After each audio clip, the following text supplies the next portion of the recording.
السلام علیکم یا ابا عبداللہ۔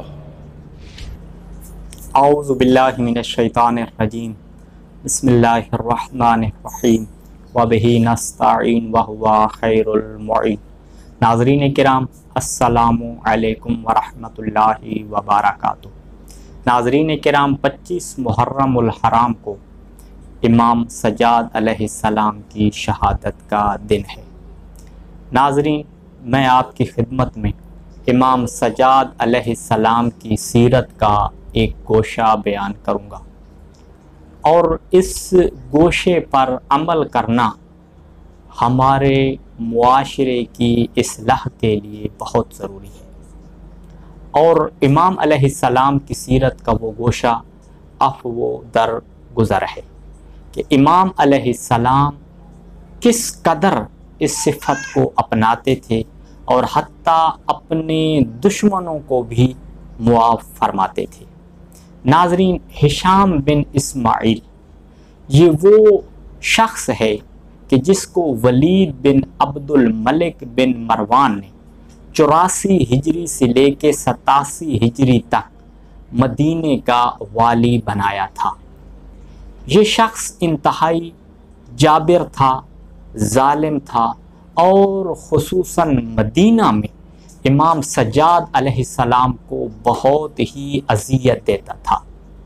87 ہجری کو ولید بن عبد الملک نے اس کو معزول کر دیا، اور اس نے مدینہ میں یہ اعلان کروایا کہ جس کے ساتھ اس ہشام نے ظلم و زیادتی کی ہے وہ اس سے بدلہ اور انتقام لے سکتا ہے۔ ہشام کہتے ہیں، میں کسی سے خوف زدہ نہیں تھا، اگر مجھے کسی سے خوف تھا تو وہ امام سجاد علیہ السلام تھے، چونکہ میں نے امام سجاد علیہ السلام پر بہت زیادہ ظلم کیا تھا، اور مجھے خوف تھا کہ امام سجاد علیہ السلام مجھ سے ضرور انتقام لیں گے۔ یہ کہتے ہیں کہ میں مروان کے گھر میں تھا، اور امام سجاد علیہ السلام اپنے غلاموں کے ساتھ، اپنے ساتھیوں کے ساتھ جب میرے پاس آئے تو امام علیہ السلام نے اپنے غلاموں اور ساتھیوں کو کہا کہ آپ نے ہشام بن اسماعیل کو ایک لفظ بھی نہیں کہنا۔ اور پھر جب امام سجاد علیہ السلام اس ہشام کے پاس پہنچے تو پہلا جملہ امام سجاد علیہ السلام نے فرمایا، السلام علیکم ورحمۃ اللہ وبرکاتہ۔ اور پھر امام علیہ السلام نے فرمایا، یبن العم آفاک اللہ۔ یہ دو جملے امام علیہ السلام نے کہے، پہلے سلام کیا اور پھر کہا کہ اے ابن عم، اللہ آپ کو عافیت عطا کرے۔ جو ہی ہشام نے امام سجاد علیہ السلام سے یہ شفقت بھرے جملوں کو سنا تو اس وقت جو ہے وہ بلند آواز سے کہنے لگا، اللہ اعلم حیث یجعل رسالاتہ۔ یہ امام علیہ السلام کا کردار تھا کہ اپنے دشمن کو جو مولا کو اذیت پہنچاتا تھا، امام علیہ السلام نے انتقام تو کجا، اس کے لیے دعائیہ جملے بیان فرمائے۔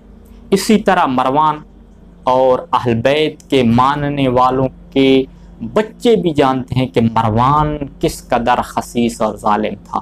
یہ وہی مروان ہے جس نے ولید کے دربار میں امام حسین علیہ السلام کے قتل کا مشورہ دیا تھا، اور پھر جب امام حسین علیہ السلام شہید ہو گئے اور اس کے پاس مولا حسین علیہ السلام کا سر آیا تھا تو یہ بہت خوش ہو رہا تھا۔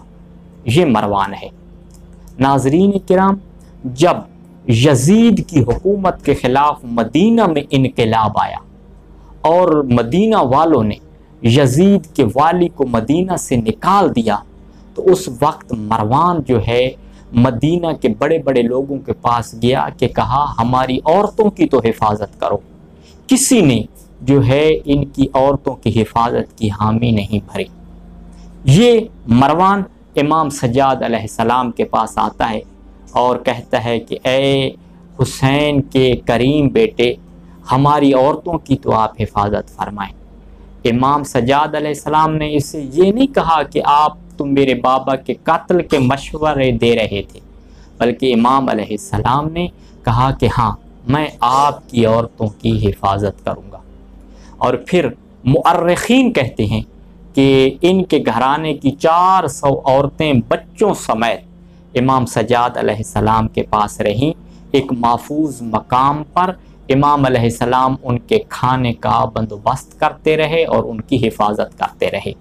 اور پھر ان 400 عورتوں میں سے ایک عورت نے کہا کہ ہم نے جو عیش، جو عزت اور تکریم امام سجاد علیہ السلام کے گھر میں دیکھی ہے، وہ عزت، تکریم اور عیش تو ہمیں اپنے ماں باپ کے گھر میں بھی نصیب نہیں تھی۔ ناظرین، یہ کردار ہے امام سجاد علیہ السلام کا، اور ضرورت اس بات کی ہے کہ ہمیں بھی امام سجاد علیہ السلام کا کردار اپنانا چاہیے، اور خصوصاً عفو درگزر، یعنی جو آپ لوگوں پر زیادتی کرے، آپ پر ظلم کرے، آپ کے حق میں کوتاہی کرے، آپ امام سجاد علیہ السلام کی سیرت کو اپناتے ہوئے اسے معاف فرما دیں۔ ناظرین، خدا سے دعا ہے کہ وہ ہمیں امام سجاد علیہ السلام کی سیرت پر چلنے کی توفیق عطا فرمائے۔ والسلام علیکم ورحمۃ اللہ وبرکاتہ۔